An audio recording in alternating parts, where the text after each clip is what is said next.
Shortly after my husband's funeral, I attended my nephew's first birthday party.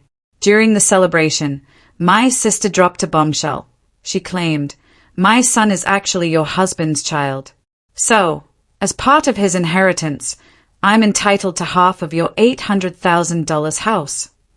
She even produced what she said was his will. I simply responded, "Oh, I see," trying my best not to laugh, because after my husband's funeral, I attended my nephew's first birthday party. My sister announced to everyone that her son was my late husband's child and that she was taking half of my $800,000 house as inheritance, even showing me a will. I barely held back my laughter. My name is Bridget. At 34, I never expected to be a widow.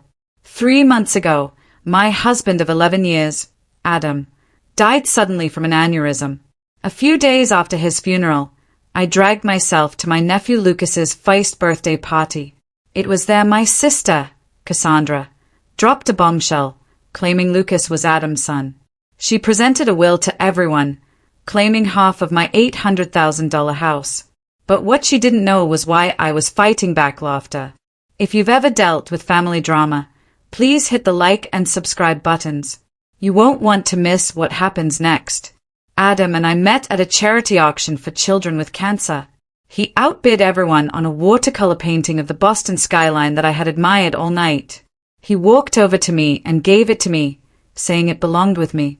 That was Adam, thoughtful, observant, and incredibly generous. I fell for him hard. We had our first date the next night, and it felt like we had known each other forever. He was a corporate attorney, brilliant but humble. 8 months later, he proposed on the harbor. We bought our Victorian home in Beacon Hill for $800,000 shortly after our first anniversary. Adam had just made partner at his firm, and I was building my interior design career. The house was a fixer-upper, but it had great potential. We wanted to fill it with children, but after years of trying, tests, and 4 failed rounds of IVF, we gave up on that dream. I remember Adam holding my hand on the quiet car ride home from the last failed attempt. "We can still have a beautiful life," he said that night on our porch swing. "You and me, that is enough." And he meant it. We traveled, focused on our careers, and renovated our house into the home I had always imagined. Our life was full, just different from what we had first planned. My youngest sister, Cassandra, 4 years my junior at 30, was always a shadow in our happiness. The wild child of the family, she bounced between jobs and relationships. My parents constantly worried about her, making excuses for her and bailing her out of financial trouble. Our relationship had always been complicated. If I achieved something, she needed to one-up me. When I started dating Adam, she became interested in law students. When we bought our house, she complained for months about her apartment, hoping our parents would help her upgrade. It was exhausting, but Adam always encouraged me to maintain the relationship. 2 years ago, Cassandra started dating Tyler, a bartender with tattoos and a motorcycle. Their relationship was volatile, full of dramatic breakups and passionate reunions. Then, at Thanksgiving dinner the year before Adam died, she announced she was pregnant. I felt a familiar sting of jealousy after all our struggles, but I pushed it down and was determined to be the best aunt. Lucas was born a healthy baby. I was at the hospital with flowers and a handmade blanket. Cassandra seemed overwhelmed by motherhood from the start, often calling me in tears. I stepped in as much as I could. Adam was less involved with Lucas, and I assumed it was because of our infertility struggles. He was always kind to Lucas but kept his distance. Then came that terrible Tuesday. Adam complained of a headache before leaving for work. "Just a migraine," he insisted, kissing me goodbye. The call I got from the hospital said he was already gone. A brain aneurysm. He was 36. The next few days were a blur of grief. Cassandra was strangely absent, claiming Lucas was sick or she couldn't find a babysitter. When she did appear at the funeral, she left quickly. I was too numb to think much of it. A week after we buried Adam, Lucas's first birthday arrived. My mother insisted I go, reminding me that Adam always said, family comes first. I drove to Cassandra's small rental house with a gift and dark circles under my eyes. I put on a fake smile and knocked on the door. Jenna, a friend of Cassandra's, opened it. Her voice was strained. "Oh, Bridget, you made it," she said, glancing over her shoulder. The house was full of blue balloons and whispering guests who fell silent as I passed. In the backyard, my parents looked uncomfortable. "Bridget," my father said, embracing me. "We weren't sure you'd come." I mingled awkwardly, accepting condolences. Everyone seemed on edge. After 30 uncomfortable minutes, Cassandra emerged with Lucas. She was wearing a new dress and looked giddy, full of unusual confidence. She got everyone's attention by tapping a spoon against a glass. "Thank you all for coming to Lucas's special day," she began. "I've been keeping a secret, one I can no longer hide, especially after recent events." A chill went down my spine. Something was wrong. "Lucas is not Tyler's son," she announced, her eyes meeting mine. "His Adam's." The world stopped. Gasps filled the air, but all I heard was a rushing in my ears. "Bridget's husband and I had a brief affair 2 years ago," Cassandra continued, her voice steady. "It was a mistake, but these things happen." I stood there, frozen. My sister was claiming she had slept with my husband and that her son, the nephew I adored, was his. It was so absurd I almost laughed. Cassandra reached into her purse and pulled out a folded document. Adam knew the truth about Lucas. Before he died, he updated his will, she said, holding up the paper. He wanted his son to be provided for. This will states that half of the house Adam and Bridget owned should go to Lucas.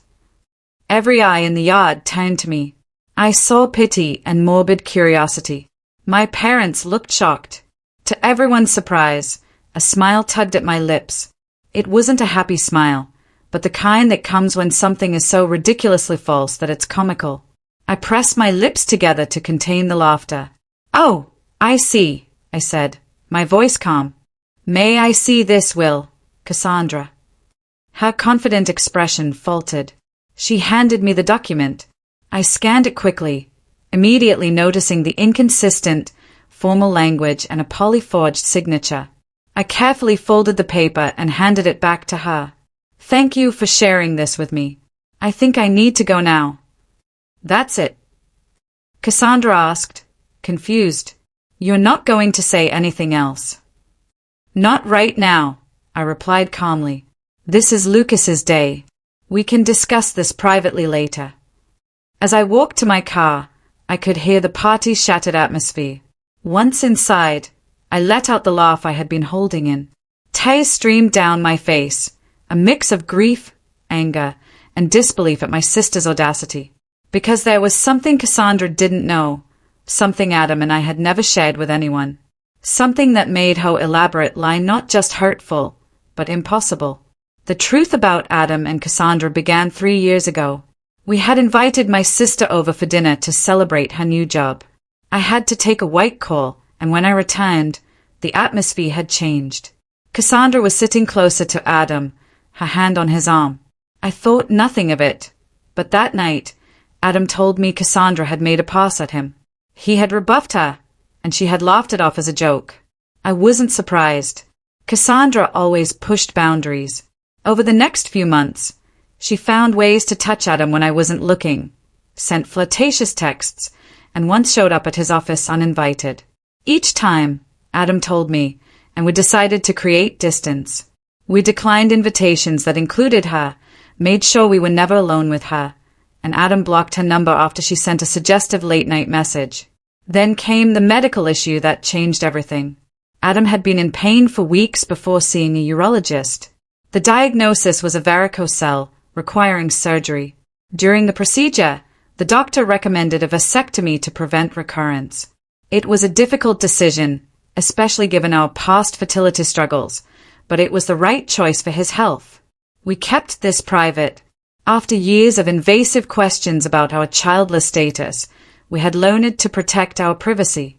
The only people who knew were Adam, myself, and his doctors. As he recovered, He made a prediction that seemed paranoid at the time. Cassandra isn't done, he said. I have a feeling she might try something more drastic.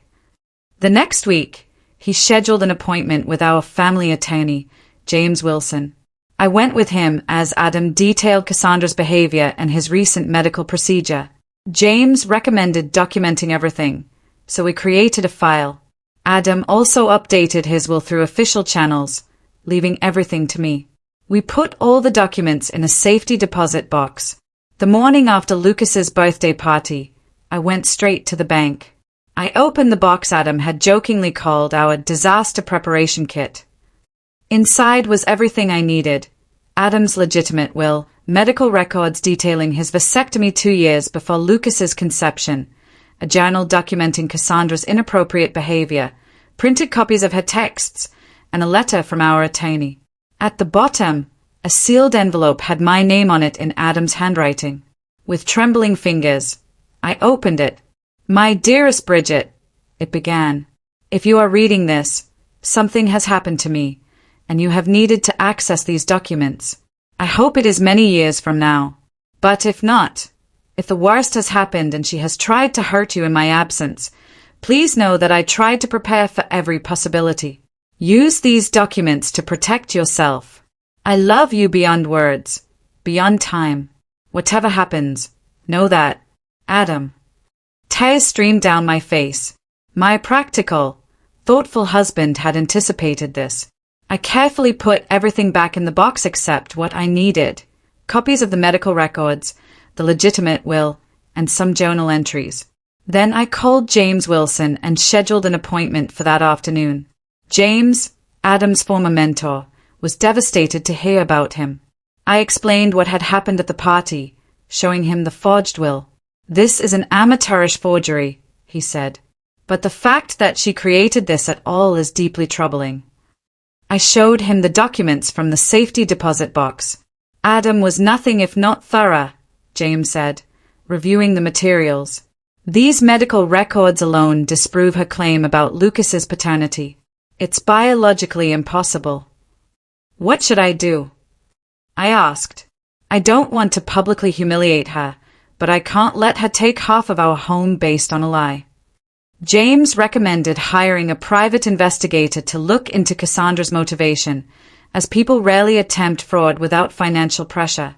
I agreed, and James called Frank Delaney, a former police detective. 3 days later, Frank called for a meeting.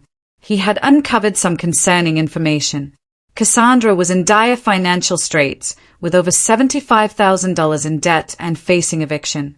Tyler, the real father, had abandoned her and Lucas, moving to Seattle with a new girlfriend and paying minimal, irregular child support. Frank also found damning text messages from Cassandra to her friend Jenna. Adam's death is terrible, but maybe it's finally my chance to get what I deserve. That house is worth at least $800,000 now. If I play this right, I'll have a nice nest egg for Lucas and me. The will is almost ready. My friend Dave is good with Photoshop and found a sample of Adam's signature online from some charity auction. It looks totally legit. Bridget has always been the golden child. Time for me to get my share. She got 11 years with a great guy. The least she can do is share the wealth now that has gone. I felt sick reading her calculated coldness. Frank also ran a background check on Tyler and found a history of domestic violence and a warrant for unpaid child support for another child. I sat in stunned silence. My sister was not just desperate. She was willing to destroy Adam's reputation and our marriage to solve her problems. What do I do? I asked, looking at James and Frank. Lucas is innocent in all of this. He's still my nephew. James explained my options. File charges for fraud and forgery, which could land her in jail, or handle it privately by confronting her with the evidence and working out an arrangement that protects both me and the child. I left with a heavy heart and a folder full of evidence.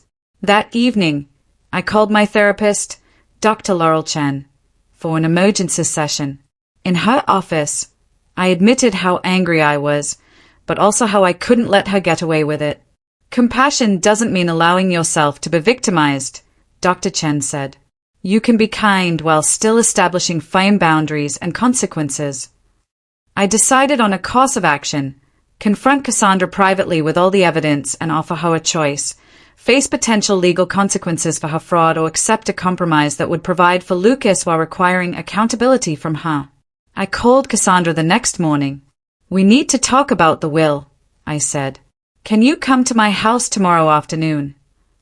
"I knew you'd come around," she replied smugly. "I'll be there at 2. The next morning, I set up a recorder on the coffee table. "I hope you don't mind if we record our conversation," I said. "It seems prudent given the legal nature of what we're discussing." Cassandra hesitated but agreed. She then launched into a well-rehearsed story about an affair with Adam. "He always meant to tell you," she said with practiced sincerity. I listened without interrupting, noting the inconsistencies. When she finished, I began asking questions about the hotel, the room number, the days of the week they supposedly met, details only someone who had been intimate with Adam would know. Cassandra grew flustered, and her answers became vague. "Why does any of this matter?" she snapped. "The will proves Adam wanted to provide for him."